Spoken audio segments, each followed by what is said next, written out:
Wear your mask, Henrique? I guess he does. Hello, everybody, and welcome to our little get-together here today to celebrate the release of my new album, Light of the Sun. I'm accompanied today by a new friend, Henrique Eisenmann, who came to New York from Brazil a few years ago to study at the New England Conservatory and is now on the faculty there.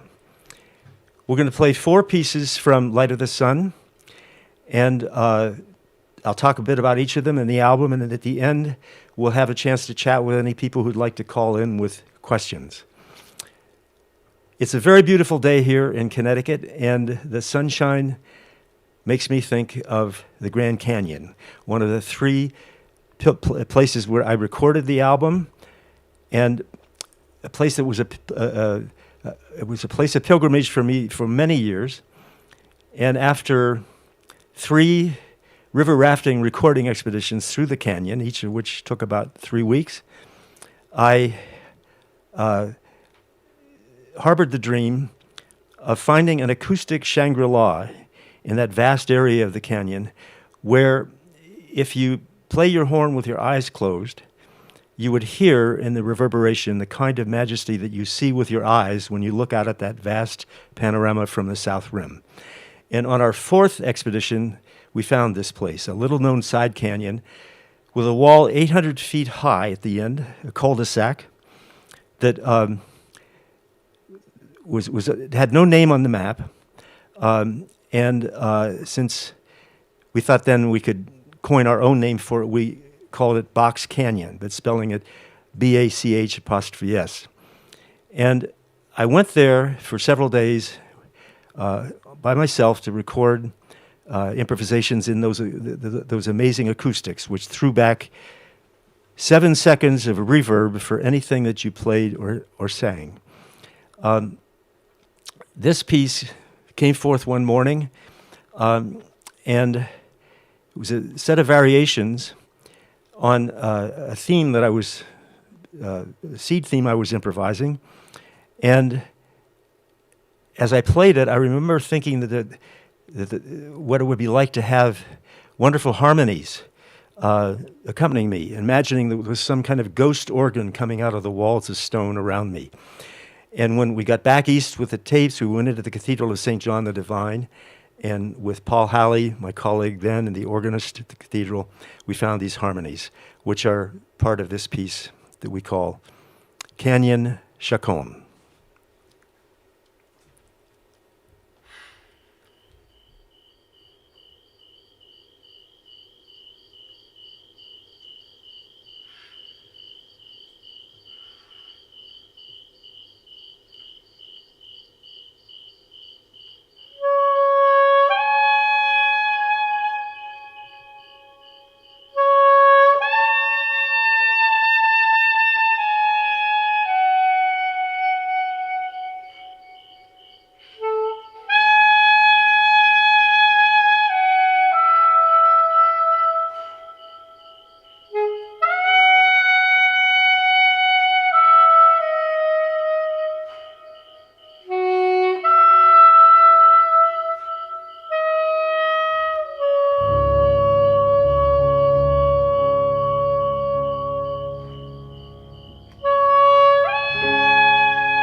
we'd like to come home here right now to the woods outside this barn, where a few years ago I heard an amazing wood thrush song and would put my tape recorder out each morning and evening to try to catch this song. And after a little while, hearing him for a few days, I realized that he was singing in the key of C major. And so he became my C major wood thrush. He graced our woods for that entire summer, came back the next year singing the same song in C major. For 5 summers in a row, he came. And I felt that that deserved a piece. And after going through the many, many hours of recordings I made, we found one holy grail of a close wood thrush recording. And as I played those notes on my sax, I found something quite amazing. Each wood thrush song usually has 4 phrases of 3 notes each. And as the whales do in the undersea, they repeat the same song throughout a season, and actually in this case, many seasons. And it's the males who are singing as a way to attract their mates. And I found that in each of these 4 phrases, the 3 notes of each outlined a different chord, and those 4 chords happen to be the same first 4 chords of the famous prelude to Bach's Well-Tempered Clavier, which happens to be, of course, in C major. And as if that weren't enough, they happen to also be the same first 4 chords of the equally famous prelude to the cello suite. So I thought that deserves some sort of collaboration with old JS. So here, with accompaniment of Henrique on forte piano, Eugene Friesen on cello, Peter Slavov on bass, and Rogerio Baccato on drums, is this piece which we call the Well-Tempered Wood Thrush.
we want to now celebrate with this next piece a creature that has come into the consciousness of humans in a very new way in just the last, say, half century. After millions of years of thinking that the whale perhaps was just a big fish, the discovery of their songs by Roger Payne and Scott McVeigh in the 1950s brought the poignant voices of the whales to the world and touched the hearts of millions of people. And this now is a simple love song to the whales, composed by Paul Halley, and it really is meant to reflect something about the sublime grace with which they move through the seas. And it was inspired by a poem by my friend Gary Snyder, who wrote, "The whales turn and glisten, plunge and sound, and rise again, flowing like breathing planets in the sparkling whirls of living light. Turning.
And now, a piece inspired by the Winter Solstice, this event that we have celebrated at the cathedral in New York for the last 40 years.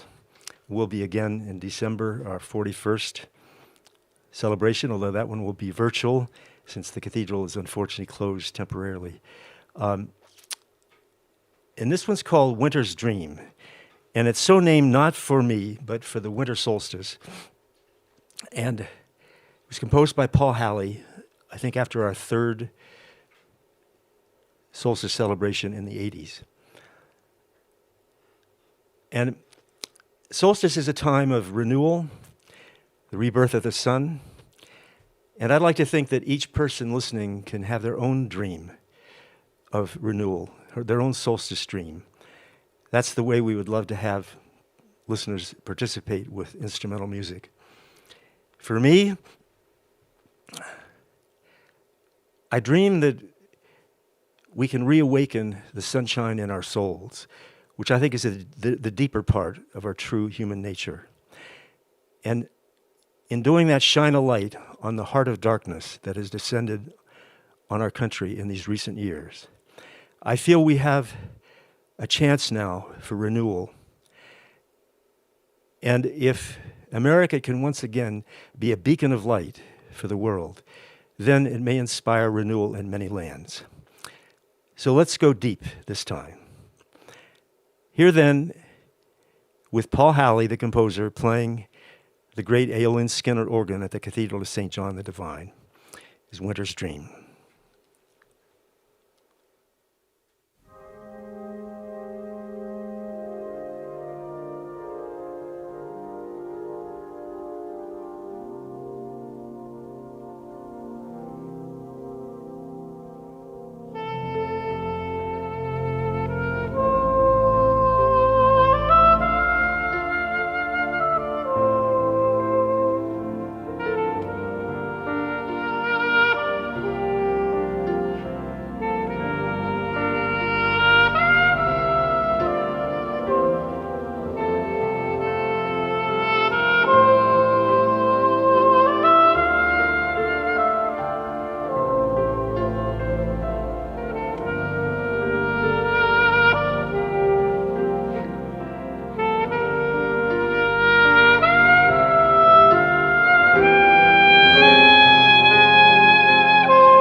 So, we thought we might chat a bit now if folks might have any questions. And to be my moderator for this, my daughter, Kay Winter, who's also our producer, is going to see what people might have written in. Hello, everybody. Welcome. Thank you for being with us. I have my iPad here, and I have the chat from the, if you're watching from YouTube, I have the live chat up here, and if you're watching from Patreon, I also have the live comments here. So I'm happy to be talking with Paul, with you as well, about how this album came into being. And we'd love to hear any questions that you have. The album was released on all major streaming platforms and Bandcamp yesterday, so I hope some of you have had a chance to hear it already.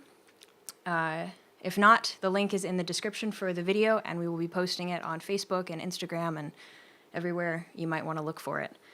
So you could check that out later this afternoon. But if anyone has any comments, please feel free to comment, to ask any questions. And in the meantime, I'm just going to chat with Paul about, I'm going to put this down here. So this is such a new, for you, a new direction. This is your first album that's featuring your sax prominently, whereas in the past you've had many different types of albums. Mm-hmm. So why have you chosen to do this now, and what does that mean for you?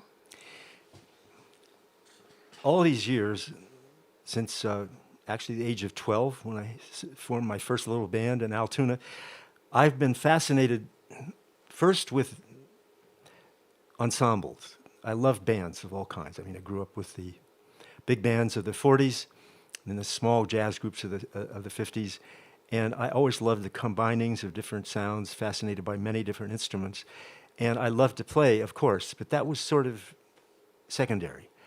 And throughout these many years and the many albums of 50 or so, I harbored that dream of making an album just featuring my own horn, playing in my favorite acoustic spaces on the planet with some of my favorite accompanists and playing music that really awakened kind of a smile in my heart, which I love to play. And so last year I turned 80, and I thought, well, this is as good a time as any to make my debut. So that's how Light of the Sun came about. And you said this is your testament as a sax player. I'd say it is. This I think shows the best side of my playing, and the influences that I've had from jazz, from great classical instrumentalists I've loved, and especially from the music of Brazil. It's so exciting to be putting out something so new after so many different directions in your career. I think that's cool. That's something that I really admire. Well, I figure if you get to be 80, it's time to do something new. Yeah. So I have deep gratitude for the universe for getting me here and supporting this dream. Yeah. And so I've had the privilege to be working on this album for the last year, and being part of different elements of the production, and so I've had the sort of the unique view of everything that's gone on behind the scenes. And I know one of the big points for you with this album was the sound of your sax, and really you've been able to play in places like the Cathedral St. John the Divine, the Grand Canyon, and other beautiful places around the world where you've been able to really explore your unique sound and figure out what you want from that. And so I know that you spend a lot of time trying to really achieve that in the recording and in the editing. And I don't know if you could speak more about how that came about. Well, there are some places where you play where the acoustics enhance the sound in a way that really inspires you. And I've often said that it's sort of like singing in the ultimate shower. So that reverberation, you feel in a way like you're the earth is sort of responding to you. That's the way I've always felt when I play outside and you hear echoes and you think, oh, the earth is sort of answering me. It's fun to just have that sort of metaphor in mind. And it's more and more I appreciate just the basic experience of playing, which is one of the great gifts I think anybody can have, to make music in whatever way that they're moved to. And I can't express in words really my gratitude for having been able to do this for a long, long time. That's so interesting. And so you, for this, the pieces that you chose to have on this album, some of them are some of your iconic chestnuts, as you call them, from your repertoire that you've built up over the last 50 plus years, and some of them are new pieces, and one of them we just heard, the Well-Tempered Wood Thrush, which was sort of dreamed up right here in our backyard. And why did you choose the pieces that, like Sunsinger and Wolf Eyes, that are really your iconic pieces, and why did you what did you get from re-recording these pieces? What are you hoping to put forth now with this new version of When you those? play a piece for years, you grow with it, and I think your performance hopefully improves. And those two pieces, I absolutely wanted to re-record and use the acoustics of the cathedral, and kind of give it a different energy to them. Sunsinger is one that I played more slowly this time, and Wolf Eyes is a little bit brighter tempo than the original one, which was 1968, 52 years ago, and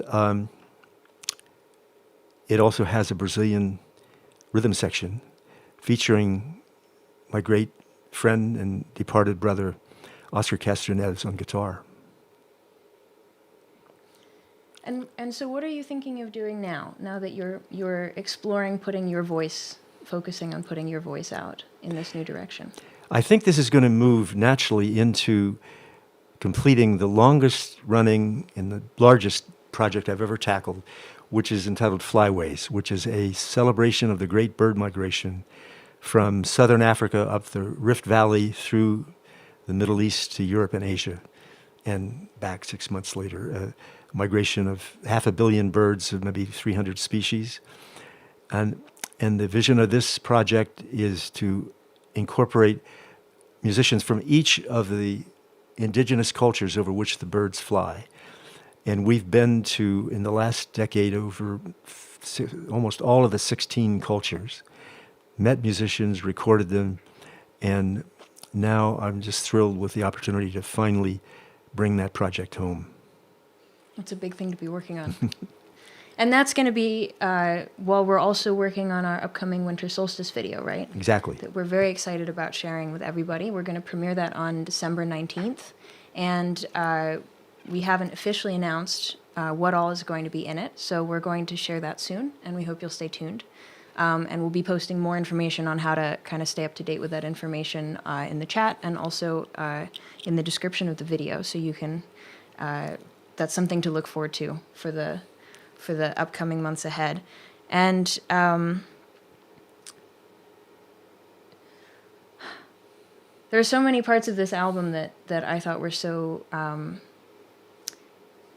really special. I mean, for you often we work on things with a lot of love and a lot of intensity, and some projects faster than others. Mm-hmm. And with this album, you really took your time, and you really the listening process, from my observations of how you were working on this, the recording and the mixing, was that your listening process was so was such a big part of how you worked on putting this together, and that included you lying down on the floor while you were listening to the new mix of each piece. I would come into the studio, and Paul would be here with our recording engineer, Tommy Skarupa, and Paul would be lying on the floor listening to the piece with his eyes closed, because that, as Paul always says, is the best way to listen, in his opinion, because it really, you close your eyes and you're not so cerebral anymore. You're listening with your whole body. And that's a big thing for you too, isn't it? The whole idea of deep listening. I really feel that the ear is kind of the untapped salvation for our wayward species.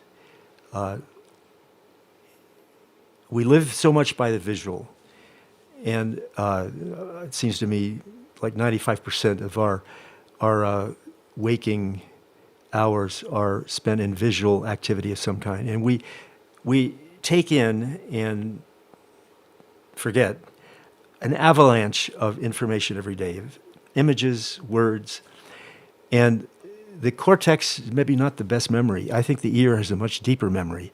For example, if you have a piece of music you love, you can listen to it 100 times, and each time it's fresh, it's new. And the most beautiful National Geographic picture book you see once, it goes on the shelf with all the others gathering dust.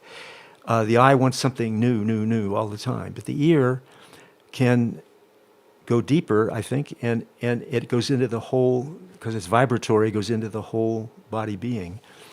And I like the fact that with the ear you can remember parts of your journey, you can remember music that you loved when you were young, and I love the fact that that little 3-letter word is right in the heart of maybe one of the most important words we have, learn. It's also in the middle of another very important word, heart. It's also the first 3 letters of the name of our home, Earth. So I have optimism that if we can give the visual a rest, even for a few minutes, listen with our eyes closed, that some kind of a new spirit can reawaken in us. And I say reawaken because it was always totally there with us when we were little kids. You look at any kid and they're absolutely awake with all faculties. Then we go to school and we start overloading the cortex and we're just bombarded with information and stuff. So music is a pathway, not that that's bad. I think it's what's missing. You know, it's a pathway toward perhaps some more balance. Yeah, and now more than ever. I mean, so I know you're always telling me that music transcends everything, culture, politics, language. So many of the things that we that are so in the forefront of our lives, especially right now, and so now more than ever, we need music to bring us together. Music can be about us, and so much that kind of dominates our attention is about me, about the ego of the person, and so many of the ideas and the beliefs and the theories and the prejudices divide us. And music has a joining ability that's quite special. So I think that in the future, music may be a lot more important to us. I certainly hope so. So I think that's a great place to close the conversation. Okay. We're going to thank everyone so much for being here with us, and we hope that you'll share our upcoming Winter Solstice with us as well. And if you haven't listened to Light of the Sun yet, it's the link is in the description of the video that you're watching, and it'll be posted on all of Paul's social pages, and it's on all major streaming platforms, as well as on Bandcamp if you want a CD copy, or we have Hi-Fidelity digital copies on Bandcamp as well. So thank you everyone so much, and we look forward to seeing you soon. Yes, and I want to say thanks to my partner today, Henrique. Yes, thank you. You're very, very special. And to our Dream Stream team, Abby Golak, our technical director, Pete Wildermuth, our audio engineer, and my beloved daughter, Kay, is our producer. Thank you all very, very much. We hope to be with you soon again.